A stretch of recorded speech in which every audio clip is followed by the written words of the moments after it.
ابراہیم علیہ السلام کی طبیعت میں جمال جو ہے اس کا غلبہ ہے، راضی برضا رہنا ان کا شیوا ہے۔ رسول اللہ صلی اللہ علیہ وآلہ وسلم ان کی تعلیمات ہم تک پہنچاتے ہیں اور ہمیں تعلیم دیتے ہیں، اور ہم ان کی یادگاریں مناتے ہیں۔ کیسا راضی برضا رہنا، توکل اور اعتماد اور اللہ پر بھروسہ اتنا زیادہ کہ منجنیق کے ذریعے نار نمرود میں پھینکا جانے لگا نا، تو ڈوبتا ہوا آدمی تو تنکے کا بھی سہارا تلاش کر رہا ہوتا ہے۔ اس وقت تو بندہ آہو فغاں کر رہا ہوتا ہے، مجھے بچا لو، مجھے بچا لو۔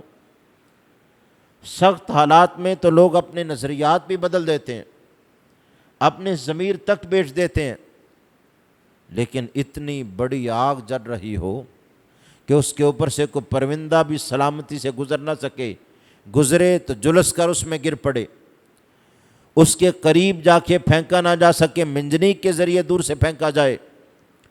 اور ایسے میں جب بندہ معمولی سا بھی سہارا تلاش کر رہا ہوتا ہے، اتنا بڑا سہارا آ جائے کہ جبریل امین آ جائیں، رب کا مقرب فرشتہ آ جائے اور آ کے کہے اے ابراہیم میں جبریل ہوں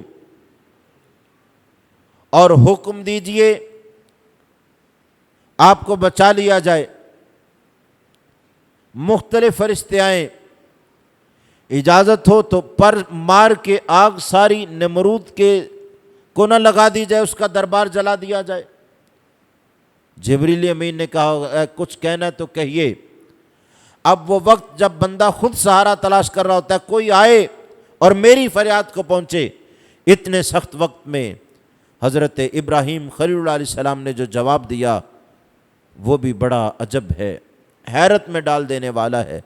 کہا جبریل تم مجھ سے بات کر رہے ہو؟ آما الیک فلا، کہا جبریل مجھے تم سے کوئی کام نہیں ہے۔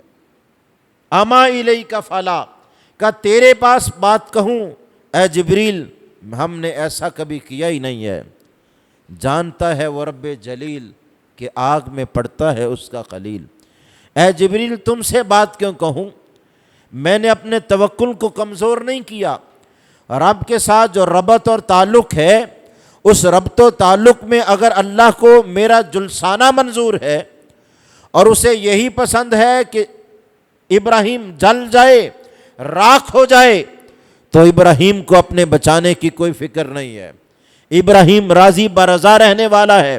اما الیک فلا، کہا جبریل واپس چلے جاؤ، یہ مجھے پھینکتے ہیں تو ان کا معاملہ اللہ کے سپرد ہے، رب نے جلانا ہوا تب بھی حاضر ہوں، بچانا ہوا تب بھی اس کی مرضی ہے، لیکن زبان سے کوئی فریاد نہیں کروں گا، تم سے بھی درخواست نہیں کروں گا۔ حالانکہ جبریل تو مقرب فرشتہ تھا اور وہ اپنی مرضی سے نہیں آ سکتا، رب کا بھیجا ہوا آیا تھا۔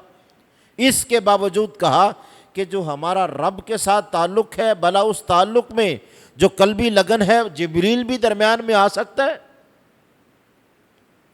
جب اعتماد کی کیفیت اتنی مضبوط ہو گئی، انہوں نے منجنیق کے ذریعے سے دور سے پھینکا کہ نہ رہے بانس نہ بجے بانسری۔